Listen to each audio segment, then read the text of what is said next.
Friends, આજે આપણે બનાવીશું પનીરમાંથી બનતા રસમલાઈ મોદક. તો ચલો બનાવીએ.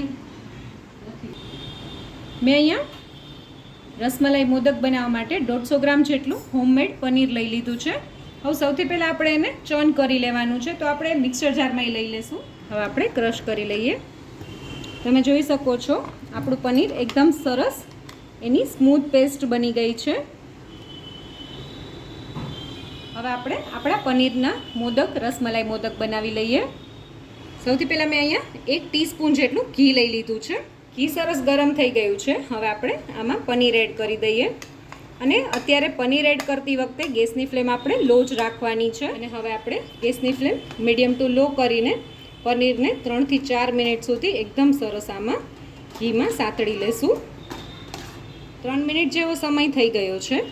હવે આ સમય આપણે આમાં જે મિલ્ક પાવડર આવે છે એ 4 ટેબલ સ્પૂન જેટલો એ આમાં એડ કરી દેશું. એ સાથે જ મેં 2 ટેબલ સ્પૂન જેટલી ખાંડ એડ કરી છે. અને હવે આપણે બધું સરસ રીતે મિક્સ કરી લેશું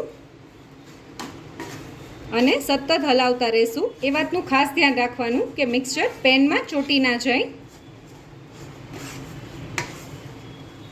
તમે જો થોડું વધુ ગળ્યું ખાતા હોય તો તમે આમાં 1 ટેબલ સ્પૂન જેટલી ખાંડ વધુ બી એડ કરી શકો છો.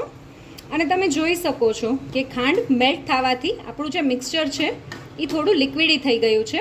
પણ આપણે એને સતત ચલાવતા રહેશું તો થોડી જ વારમાં એ એકદમ સરસ થઈ જશે. અને આ સમયે આપણે થોડું કેસરના તાતણાવાળું મેં દૂધ રેડી કરી રાખ્યું છે એ આમાં એડ કરી દઈશું, જેથી આપણા રસમલાઈ મોદકમાં એકદમ સરસ કલર આવશે. તમારે જો આ ના નાખવું હોય તો તમે આમાં ફૂડ કલરનો પણ ઉપયોગ કરી શકો છો. અને એની સાથે આપણે થોડો એલચીનો પાવડર બી એડ કરી દઈશું. એનાથી એકદમ સરસ આપણા લાડુનો ફ્લેવર આવી જશે.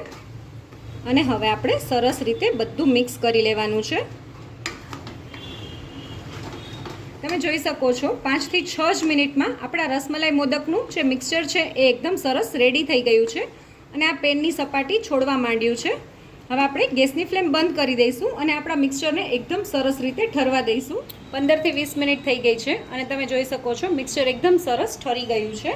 હવે આ સમયે આપણે થોડા પિસ્તાના નાના નાના ટુકડા છે એ એડ કરી દઈશું. અને થોડી ગુલાબની પાંદડી મેં લીધી છે એ એડ કરી દઈશું. અને હવે આપણે બધું સરસ રીતે મિક્સ કરી લેવાનું છે. મોદક બનાવવા માટે મોલ્ડ લઈ લીધો છે. તમારે જો આના ગોળ લાડુ વાળવા હોય તો તમે એ બી કરી શકો છો, પણ આપણે અત્યારે રસમલાઈ મોદક બનાવી રહ્યા છીએ તો મેં અહીંયા મોલ્ડ લઈ લીધું છે. હવે મેં મોલ્ડમાં થોડા પિસ્તાના નાના નાના ટુકડા અને આવી રીતે ગુલાબની પાંદડી છૂટી છૂટી રાખી છે. અને હવે આપણે થોડા 1 થી 2 કેસરના તાતણા બી આમાં રાખશું. કેસર તમારે ન નાખવું હોય તો ના નાખો તો બી ચાલે, પણ હું અત્યારે લઈ રહી છું. અને હવે આપણે લાડુનું મિક્સચર આમાં રાખી દઈશું અને આવી રીતે મોલ્ડને બંધ કરી દઈશું. અને જે વધારાનું છે મિક્સચર એ આપણે કાઢી લઈશું. આપણે એકદમ હળવા હાથે આ મોલ્ડમાંથી આપણા મોદકને કાઢી લેવાનું છે. તમે જોઈ શકો છો એકદમ સરસ બજાર જેવો જ આપણો રસમલાઈ મોદક રેડી થયો છે. અને હવે આપણે આ જ રીતે બાકીના મોદક બી બનાવી લઈશું.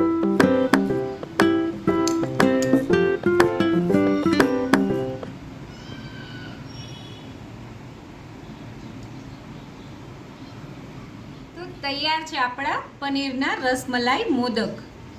જો તમને મારો આ વિડીયો ગમ્યો હોય તો મારા વિડીયોને લાઈક કરજો, શેર કરજો અને મારી ચેનલ કુકિંગ વિથ ઉમા પુરોહિતને સબસ્ક્રાઈબ કરજો, જેથી કરીને આવા નવા વિડીયો હું તમારી સાથે શેર કરી શકું.